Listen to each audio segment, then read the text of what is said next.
I had no way of searching up the docket either, as she didn't even provide me with her full name. I was not aware that her previous attorney dropped out a while ago. I was under the impression that he just dropped out the day prior to her hiring me. Maggie, can you please explain this? Yes, I hired him 2 days ago. I did not know that my previous attorney dropped out. I don't know what his problem was either. He provided proof of contact with you in several ways to show that he was removing himself as your attorney on the case. According to these documents, he filed you were notified immediately.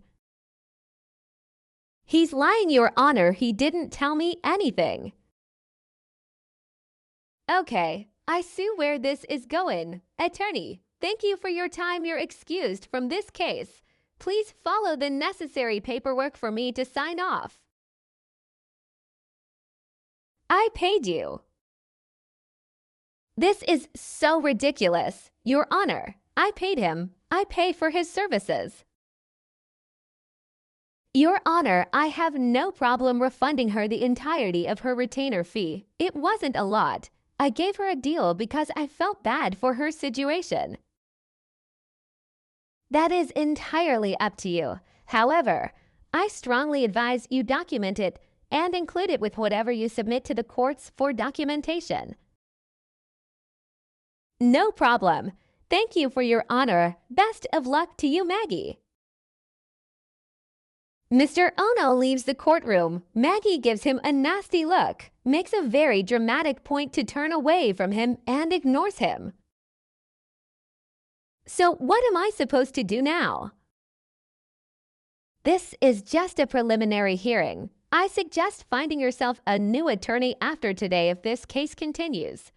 I'm not a lawyer. I have no idea what I'm supposed to even do. Sit down. I will address you when I need something from you. Your Honor, this is absolutely absurd. Don't you have a right to an attorney? I have no idea what kind of things you'll need. I'm going to disregard your outbursts this time, but I will hold you in contempt of court if you continue to speak out of line. Outbursts. Your Honor, I'm not a child. I don't need to be treated like one. I think I have every right to be upset right now as you just dismissed my attorney. And whatever else you just said might be more meaningful to me if I had any idea what it meant. For starters, you will address me as Your Honor, and it means this is my courtroom, and you will follow my rules, or you can spend a night in prison. Wow, okay, fine.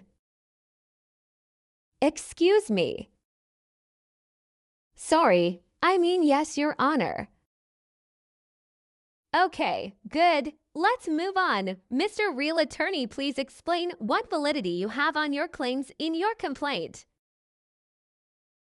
Yes, Your Honor, my claims can all be backed up by the documentation I have. Maggie impersonated me in a letter she sent to her niece. She also communicated with her niece through an email address that was made with the intentions of impersonating me as well. I have copies of the letter that was mailed and printouts of all the emails. And how did you come into possession of this letter and these emails? After receiving the letter, her niece looked up my name and found my office number. She provided me with everything.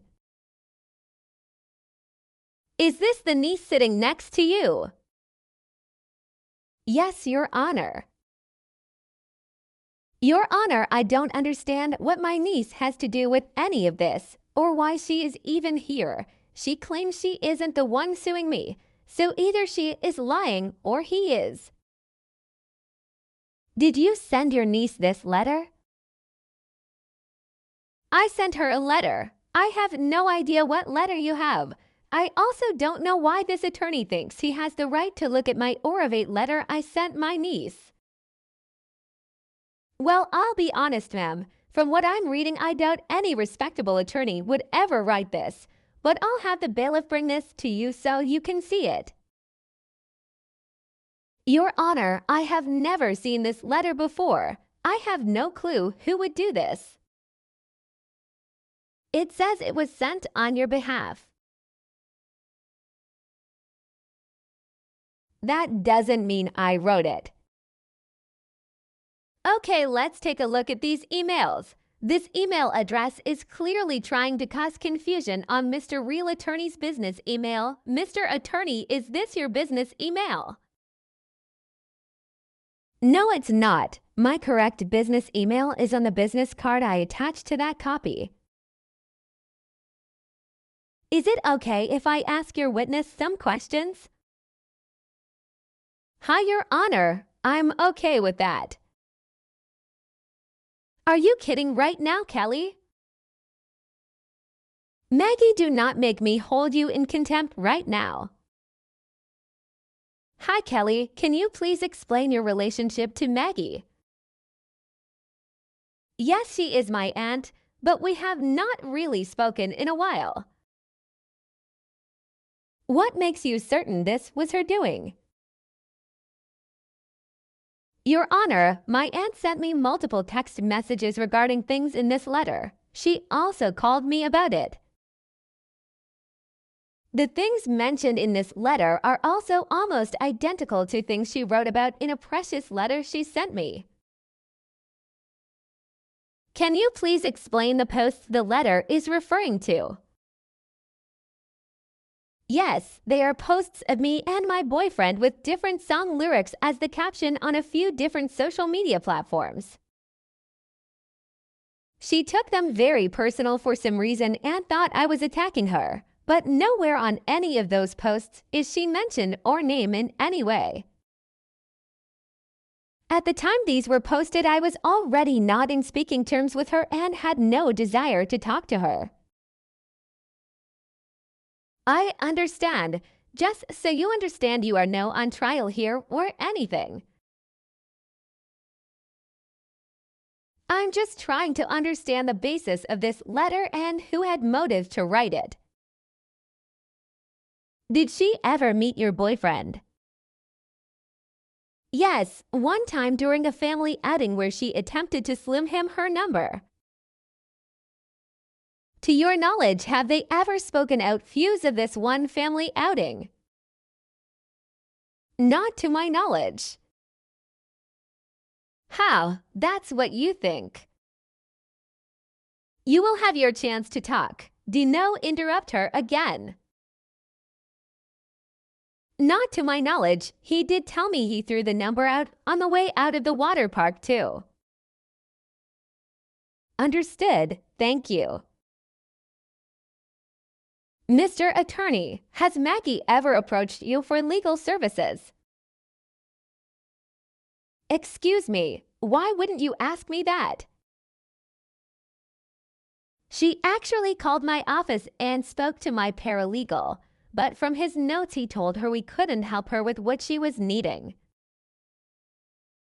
This was over the phone, as his notes I have here also state that she called our office. Okay, thank you, Maggie. Have you ever contacted his office for his legal services? Yeah, my niece over there. She's been trying to frame me for stupid things for years now. She's been trying to frame me for stupid things for years and has been trying to isolate me from my family. She has manipulated everyone in the family at this point too. My sister and my own daughter want nothing to do with me anymore because of her. Do you have any proof that she is the one that wrote this? Just my gut feeling. Is that enough proof? I'm older. Clearly what I say is valued more. I'm the one you should believe. That's not how this works, ma'am. Well, you told my attorney he could leave, so I wouldn't know how this works. Okay, I've heard enough. While I have a good understanding of what's happening here, I am going to go ahead and have us reconvene on this matter in 30 days. While I don't believe you deserve the 30 days, The matter of the attorney situation deems me to allow you to find an attorney since you are asking for one. Use these 30 days to find an attorney or get a better understanding of the law if you wish to. This will be 30 calendar days from today. Mr. Attorney, please bring your witness, Kelly, again as well. You are dismissed. What if I can't find an attorney? You will represent yourself. A couple weeks after the hearing, Maggie tried to call Kelly a few times. Kelly ignored all of her calls. She finally left a voicemail after about the 7th missed call. Hi, Kelly. I would really appreciate it if you took my call. This is urgent and I would rather talk to you over the phone than through text or writing. Please call me back when you get a chance. Kelly did not call her back and did not respond to her in any way. She just ignored her. Maggie tried calling her again several times the next day. She finally texted her. Kelly, you have taken enough from me. The least you can do is pick up the damn phone and call me when I ask you to. I don't know what else I can possibly do here.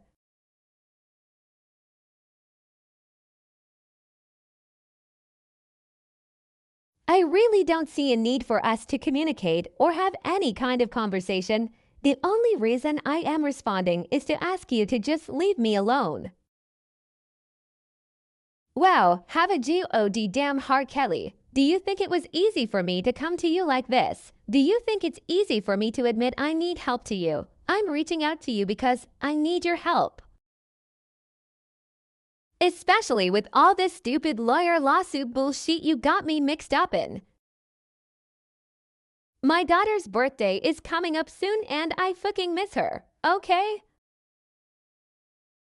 Can you at least pass a message to her? I know if it comes from you, she might actually listen to it. No. Wow, is it really that difficult of an ask? I'm not your messenger. Once again, leave me alone. I should have known you wouldn't help me. I don't know why I thought this was a good idea. I'm just desperate and this was my last attempt and last glimmer of home. It's your fault she wants nothing to do with me.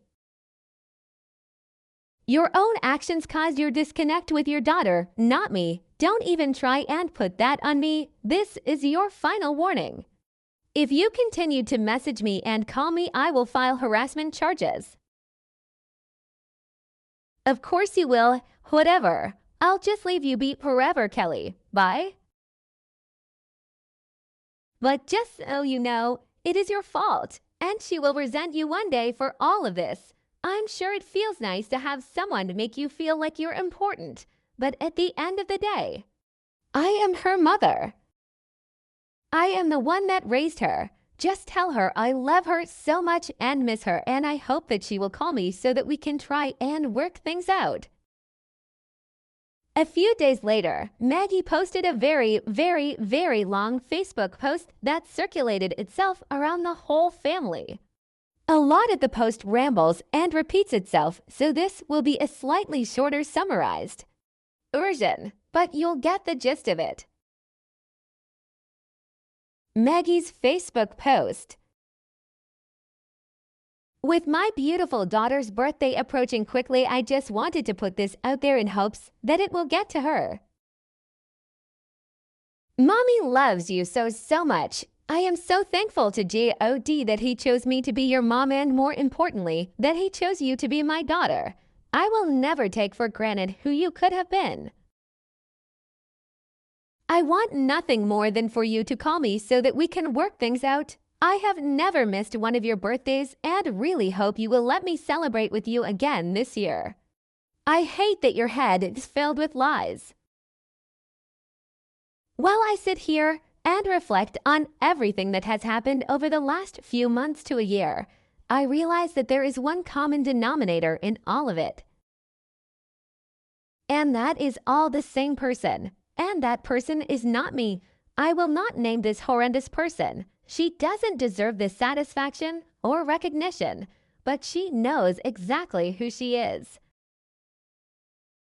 She is the reason my entire family doesn't talk to me anymore. She is the reason my own daughter wants nothing to do with me. She is the reason some crazy lawyer thinks I was pretending to be him.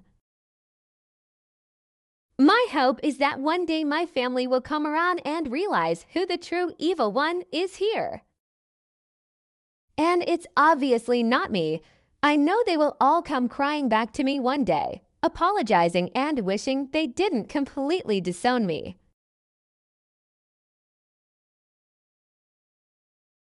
One day they will probably even throw money at me for all my suffering they caused, and she will finally be the outcast of the family. Everyone will see her for her true colors. I know it. I have to believe this, because I believe the world works in mysterious ways. I know the world will avenge me. I know I deserve it. I don't know if I'll ever be able to forgive my family for any of this. They are just as much to blame now because they are not trying to stop her, and it looks like they're encouraging her. No one has the guts to stand up to her because they're probably afraid she will do the same thing to them. Even her own mother is probably terrified of her. And to the awful human being I am speaking about, this message is directly for you.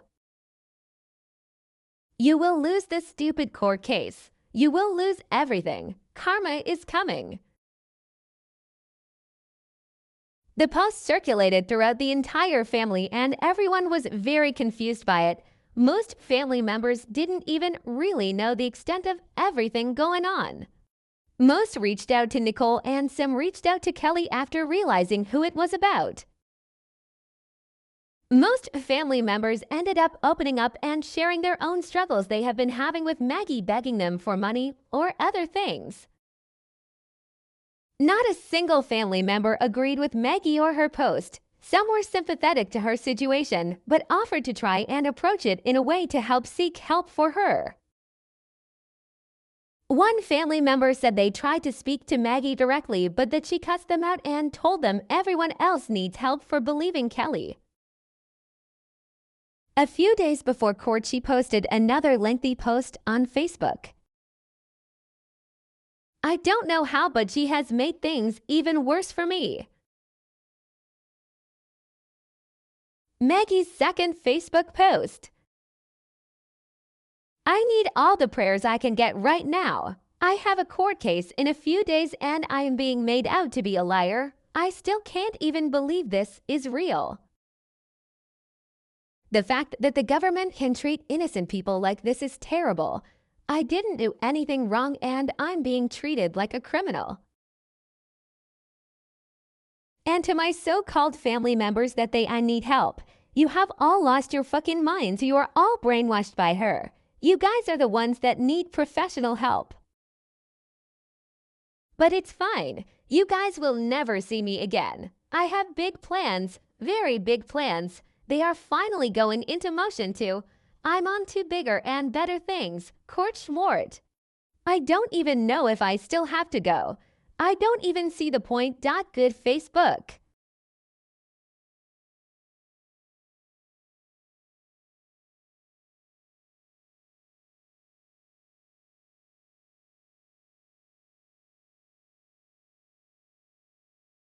The email address just contains a bunch of letters and numbers. The subject of this email is "You win." The email.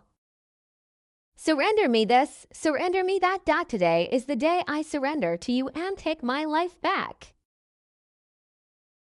Falling like a feather, falling like a tree. The strength in falling is greater that will be. You stomped on my sacred heart, you stomped on my sacred soul. No longer will you take what is not yours. I surrender to you, I surrender to you, I surrender to you. I will not surrender to you. Surrender to you, I will fall. Surrender to you, I will win.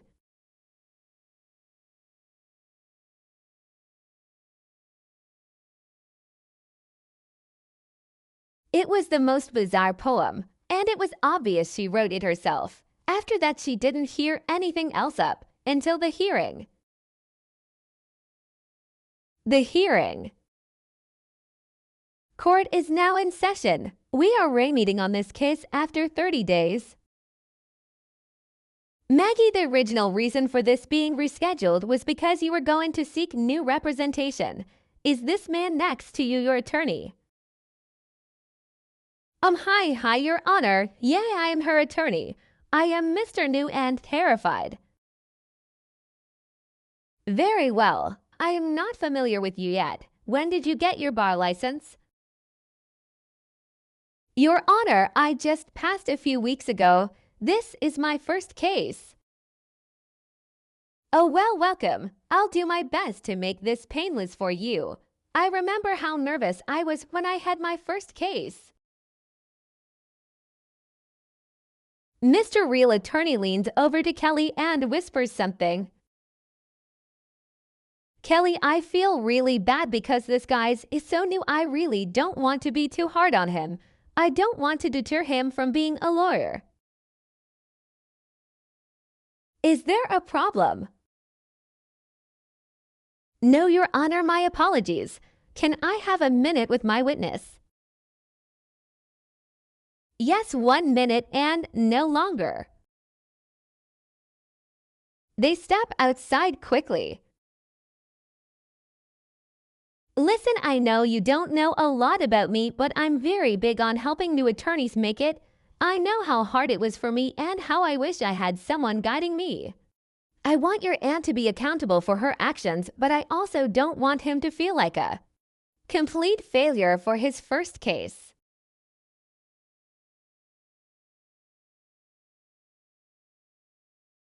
I'm going to go for some leniency, but I wanted to talk to you first. It's not his fault. She is clearly taking advantage. I bet you she is barely paying him and convinced him this is good experience. That sounds like something she would do. Listen, this is your thing. I'm just here to help you. Whatever you need to do, I am good with. They go back inside. As they re-enter, they had Maggie raising her voice. Isn't this delay of game or something, Your Honor? My attorney is going in. Knew he might now know all the legal jargon yet, but come on. They are already walking back and we will proceed now.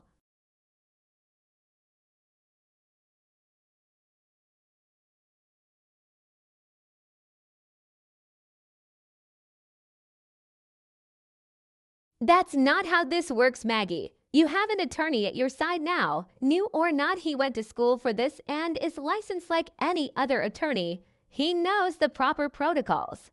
Let him do his job. Your Honor, I motion for mistrial due to delay in proceedings. Motion denied. Mr. Real Attorney, please take a seat. I'm looking at the new evidence that was added to the docket. It just looks like pictures of a lengthy Facebook post by Maggie. Yes, Your Honor, my client asked me to submit it. It is because she is countersuing for hardship. That isn't relevant to the case, and I don't see a counterclaim filed. I'm sorry, Your Honor, I didn't know how to. What the fuck? I will not allow that kind of language in my courtroom. If there are no further emotions, I am ready to make my ruling. Your Honor, may counsel approach the bench.